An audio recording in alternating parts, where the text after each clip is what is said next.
The Nevada Athletic Commission's 6-month suspension of Mexico's Canelo Alvarez for submitting 2 positive tests for a banned performance-enhancing substance allows boxing to move on with an eye toward future megafights and an opportunity to address some of the issues that have plagued the sport for decades.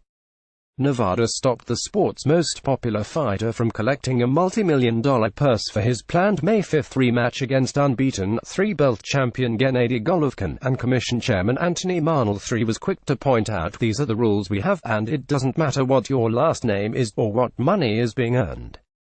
We're not going to bend those rules, and I think the fight world appreciates that." Advertisement. Marnell III and Commissioners Stacey Alonso, Sandra D. Morgan, Drive, Robert McBeath and Christopher Ault voted unanimously to discipline Alvarez for his use of clenbuterol, banned for its effects in assisting stamina and endurance.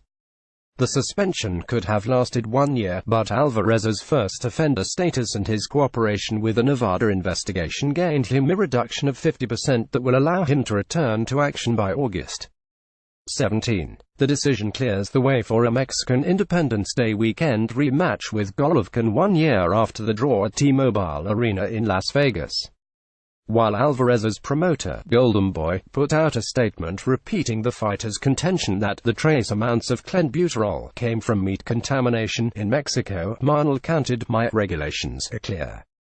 I don't really care if the dog ate your homework. I don't care if you ate contaminated meat. I don't care if you bought a bad supplement at the GNC.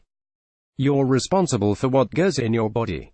Period." Golovkin, 3-7-0-1, 33 knockouts, moved forward Wednesday morning even before the suspension was issued by striking a deal to keep the Cinco de Mayo boxing tradition alive with a May 5 bout against Glendale's Vanes Martirosyan, the 1st of March. 36-21 cost at StubHub Center.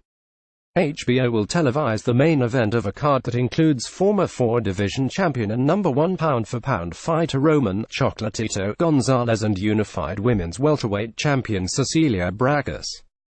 While the International Boxing Federation won't sanction the fight because Golovkin owes a mandatory title defense to Sergey Derevyanchenko, Golovkin can tie former champion Bernard Hopkins' record of 20 consecutive middleweight title fights without a loss. "Martirosyan is now the most important fight of my career," Golovkin said in a prepared statement, and his promoter agrees. "If he doesn't win, then there's no talk about a future fight with Canelo," Golovkin promoter Tom Leffler said. "If Gennady's not 100% focused, this could lead to being a dangerous fight." Leffler also stopped short of saying a contract for Golovkin Alvarez too is done. He said he would have liked to have seen the commission fine Alvarez a percentage of his future purse for the financial damages he inflicted on Golovkin. So does that mean Leffler wants more money for his fighter in a revised deal? And will he seek to expand the drug testing window beyond 3 months now that Alvarez deserves extra scrutiny? "We have to first make sure Golovkin wins May 5, and then we'll sit down with Golden Boy and work out a fight for September," Leffler said. "It's still the biggest fight in the sport of boxing, so it would be the fight that makes the most sense now, especially with its No. 1 attraction on suspension. Boxing should take this opportunity to put in place common-sense practices that allow the sport to thrive. Nevada's enforcement is a start, and so is Golden Boy's ability to strike a cross-promotion deal with sometime rival promoter Top Rank for a May 12 lightweight title defense by champion Jorge Linares against Fighter of the Year and 2-division champion Vasyl Lomachenko at Madison Square Garden. Topping that would be an agreement for unbeaten 3-belt heavyweight champion Anthony Joshua of England to fight unbeaten American Deontay Wilder, who wears the World Boxing Council strap, in the fall. Negotiations are in progress. Advertisement. The summer already includes a June 9 doubleheader featuring a featherweight title unification at Staples Center between Southland rivals Leo Santa Cruz and Abner Mares, and a Las Vegas showdown between No.